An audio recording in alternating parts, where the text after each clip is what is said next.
Hello everybody, welcome back to Dragon Age Inquisition. I am the Seventh Sword, and this is gonna be my final thoughts video. I've actually put in so many hours into this game, and I have beaten it. So I feel that I can now give it a fair review, and I have to tell you, it's gonna be a very, very positive one, because this game is what all other games should aspire to become. This is top tier level stuff here. Are there flaws? Of course. In a game this expansive, though, I mean, you have to expect there's going to be some flaws, but none of them are game breaking. None of them pull you out of the experience so much that you are having a terrible, awful time. There's some weird pop in every now and then. There's some strange, like, slowdown, like, for a moment when you enter a map, sometimes your attacks will be delayed. It's not happening now because it's had time to load. But if I go to a new area, you'll see what I mean. Now, when I initially started this game, I made a comment that I thought the combat was kind of lackluster. Boy, does that change the longer you play. The game actually has beautifully done pacing. We're so used to games this day and age where you start out and you pretty much have all the abilities you're gonna have. Or you get them really quickly. Pretty much whatever the character can do at the beginning, like 10, 15, 20 minutes of that game, is what they're going to do throughout of it, throughout the entire game. This game, however, your character drastically changes from beginning to end. You start out being this nothing, this no one. You can't do anything, no abilities, and then the more you level up, and just you get one ability point, but that one ability point makes such a huge difference because let me just show you. Okay? If I go to the character record, right? This is my my character tree. I didn't even use Spirit at all. There's a whole untapped amount of powers here that I didn't even use. I focused on Storm, I focused a little bit on Inferno, Winter, Night Enchanter, and Inquisitor is something that everybody gets later on anyway. I haven't even spent 2 points yet because my character is ridiculously powerful. I don't even feel the need to at this point. I mean, yeah, there's some passives and stuff I want to unlock. But I chose to recreate my character and make a mage because I felt that the two-handed was not satisfying. However, if I stuck with it, if I ended up sticking with it, I'd be like him. This guy, who has some pretty awesome abilities, I have to say. That's one that you had at the beginning of the game. I really can't showcase. I haven't really been using him too much. I've been sticking with my mage, but I do plan on making another character just to go through the main campaign again really quickly and play as a two-handed, dual-wield rogue because I want to see everything they have to offer. And I just think that having other characters to mess around with was a really good idea because you can try them out and see if you like them.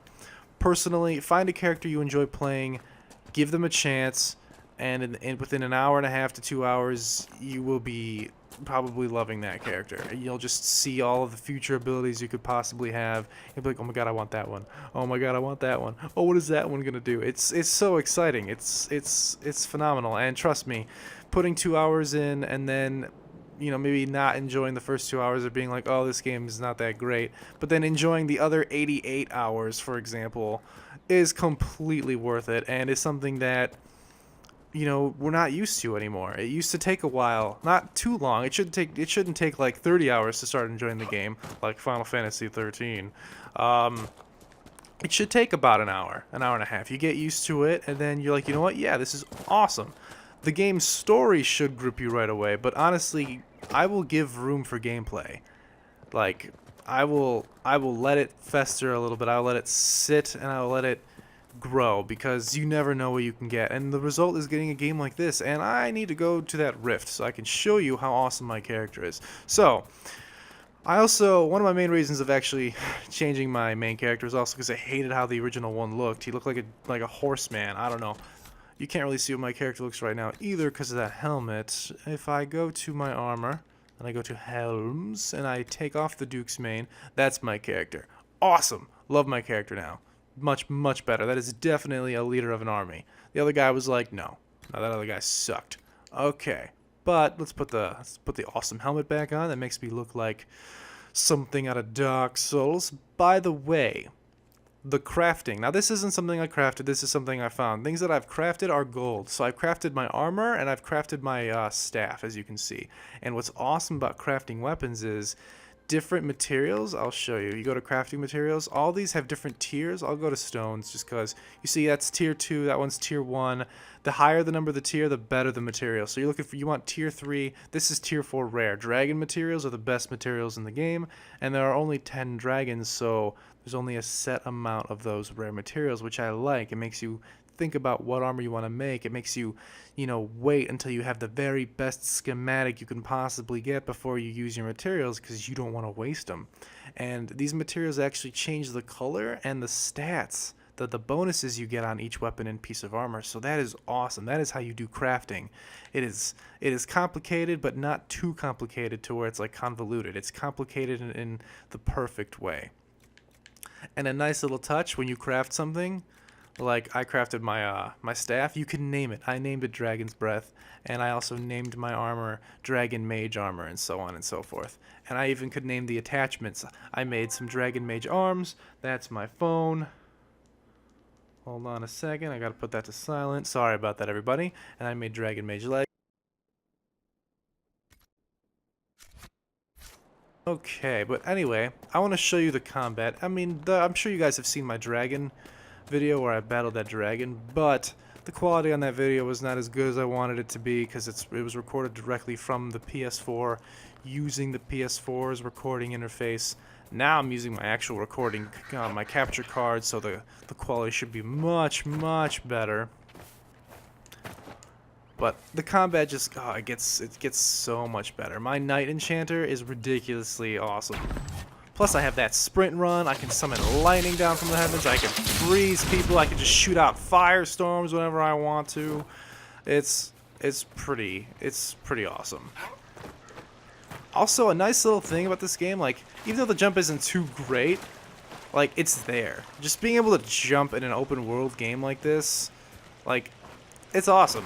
It's just really cool. Where am I going? Can I get up there? I need to get up there to seal a rift. You guys need to see me seal a rift. Well, I gotta go around. Alrighty then. Just gotta make our way over here. I don't like to kill the little wildlife, like the little nugs. They look like bunny rabbits and it make me feel bad. And plus their skin really isn't even that great for crafting, so I leave them alone. But you can kill them and you can harvest their meats if you really wanted to. So there's a rift around here somewhere. I love that so much. I love that run. It's so satisfying and that run freezes people too, so it's just even better. Alright, here we go. Oh, okay. Want to play it that way, do you? See, the more I attack, my Knight Enchanter has an ability where he creates a barrier around himself while he attacks. So it's awesome. So basically, if I keep attacking, I can't ever die. So I just did like 3,000 damage in that one slash. It's ridiculous. What you guys got? What you guys got? Oh, there's a pride demon over there, right? Okay. Alright. Oh, he's got armor, do you? Nope.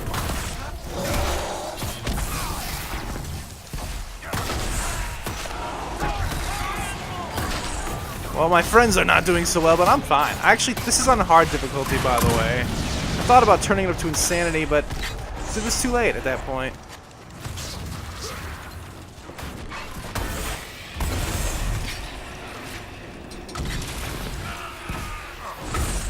Ran through him to kill him. Oh yeah. And this is just always so satisfying to close the rifts. It's just like, be gone! I love it. I love it. The worlds in this game. Oh man, the worlds. This is how you craft a game. Like, the loot system in this game is very satisfying. You're always finding new things to either craft or just equip. And the cool thing is about schematics is that a schematic you find today with the materials you have today could get better with the materials you find tomorrow. And you're just always looking out for better stuff. And the materials aren't difficult to get. They're in plain sight. Oh, let's just find something here. Oh, there's nothing here. Well, no, there's something. Say, here is, well, that's just loot from, defeating an enemy. Closing the rift, pure frost essence and stuff like that. But there is just rocks and stuff take them right off the walls, and you get decent sized stacks of stuff as well. And my audio, for whatever reason, just cut out from my headphones. I don't think you guys are affected, but man, this is annoying. One moment, please. Okay, just gotta unplug it, plug it back in. Alright, sorry about that. Is my audio back? Yeah, it's back. I don't know why it's been doing that lately. My headphones, they've been just, like, they're just stop receiving a signal. But anyways, I'll move on. I want to show you one area before I finish this. I want to show you this place. It's called the Hissing Wastes, and it's ridiculous. I'm pretty sure that this map alone, like, first of all, look at the areas. Okay, you got 1, 2, 3, 4, 5, 6, 7, 8, 9, 10 actual explorable, you know, like worlds with quests and stuff. Then you have your hub worlds, and then you have little side areas within the areas. It's just ridiculous. But this place, the Hissing Wastes, you're just gonna see for yourself. It's just, this place is just ridiculous. I am pretty sure that this one map alone is bigger than the entire map in Infamous Second Son. Bigger than the city of Seattle in that game. It's crazy. I mean, I could be wrong, but it just seems larger. I don't know why. It's crazy. It's awesome. Load times. There are load times. You're gonna have to, you know, it's a good couple of seconds. Not too bad, but noticeable. You're like, oh, it's loading. Okay. All right, yeah, it's loading. It's a loading game. It's definitely loading. There we go. See, there's that glitch I was talking about where the sound effect is a little delayed when you first load up. I don't know why it does that. I'm sure they'll patch it eventually. I just want you to see how giant this area is. There's pop into happen. Wait, am I going the wrong way? Yeah. First of all, look at that, okay? I'm looking that way. See? See how big that area is? That is just this. And then I still have all of this. It's ridiculous. Try finding anything here. Oh my god. It's awesome. I love it. It's like, it's overwhelming, but awesome at the same time. That is what this game will do to you, by the way. It will overwhelm you at first with how much stuff there is to do. It's almost like, okay, you want me to do all of what? So for completionists out there, you've been warned. This game is going to be like, oh man, you're going to want to do everything all the time. But I'm not a completionist by nature. I like completing a lot of things, but I do not need to complete every little thing in a game to be happy with it. I love that run. Oh my god, it's just so satisfying. So satisfying. Look at how expansive this place is. It's huge. It's ridiculous. I don't even know. But see, this is like Destiny can learn a lot from a game like this. Like Destiny was really fun to play with friends, but now it's just the decisions that they're making. They're just turning it into a grind. And this game, yes, you technically are grinding. You technically have to get all these different things and do all of it. But the way they go about it, you don't feel like you're grinding. You feel like you're going on this grand adventure, and you're just getting stronger and stronger as you go. And that is just the right way to do it.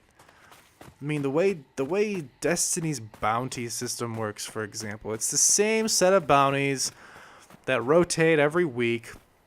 Kill this many enemies with this kind of gun, you know, collect these many things on this planet, do this many patrol missions on this planet. They're boring. They're making you do the same thing. Complete this strike, defeat this enemy on this strike. It's like we've already done this 1,000 times. Why don't you make interesting bounties? Why don't you make bounties that change month to month, monthly bounties that are, you know, insane, like that introduce new enemy types, like Guardian. We've spotted an interesting looking hive in this area. We don't know what it is. Go find out and research it. Then you go and you research and you hear like a weird sound and you find some weird residue, and then you bring it back to a guy who does a research on it, and he's able to create like a GPS for you, and then you can track that creature into this crazy new cave that you didn't find before, and then you're like, oh my god, what is that thing? And it's about to eat you. Where are those kinds of bounties? I want all that. I want those kinds of things. Unique bounties that once you complete them, they're gone and they have to come up with another bounty to do. Don't make me do the same goddamn bounty over and over and over and over and over again. See, this game has similar types of things that repeat over the maps, but it makes sense. Different rifts are opening up in the areas, and you have to go close them. But then each area has unique stuff to find. Like this place, you have to find like a bunch of tombs. Another place, you have to find like a hidden cave. Another place, you have to find like you have to help farmers and stuff. There's just so many different unique side missions in this game that it just makes it worth it. It keeps it worthwhile. Now, there are problems with this game. I feel like the enemy types, like that one battle I did with the Rift, those are pretty much, you saw pretty much every single enemy type for the demon class in that battle. And I feel like that's a little like, I mean, they have a bunch of other different enemy types, like they have Red Templars, they have like different types of knights, they have like wizards, and they have like animals and stuff.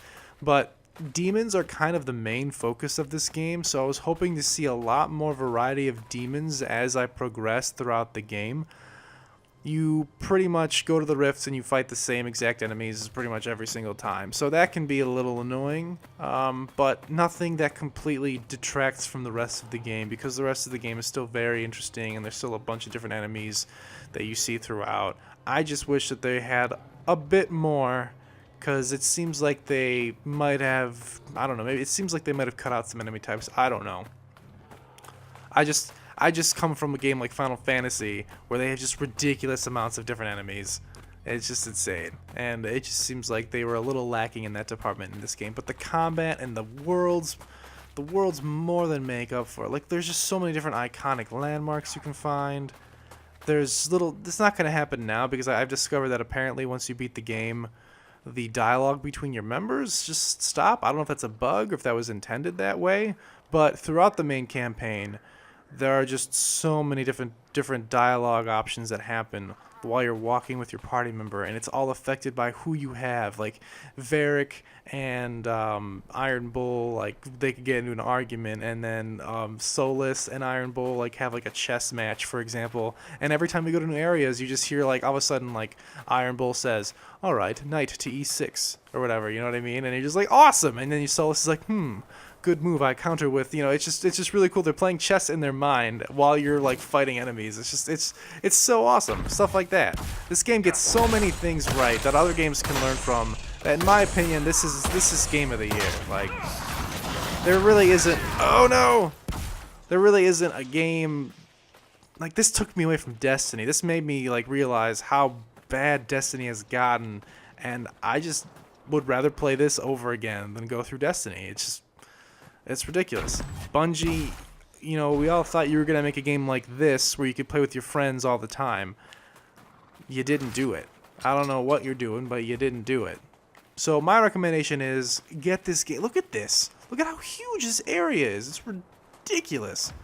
It's so cool. It's awesome. Yeah. I'm not going to walk the whole map for you guys, but you can see how, and this is one area. This is just one area. So my recommendation is get this game. You will love it.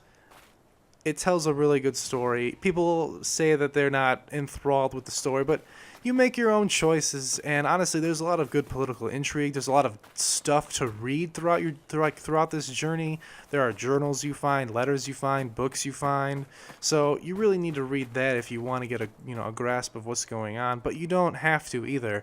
You just get experience from reading stuff. So it's a good way to encourage exploration and knowledge as you gain XP from actually, reading the lore of the game. That's really cool. That needs to be done more often to encourage people to seek out and find the actual lore of the game.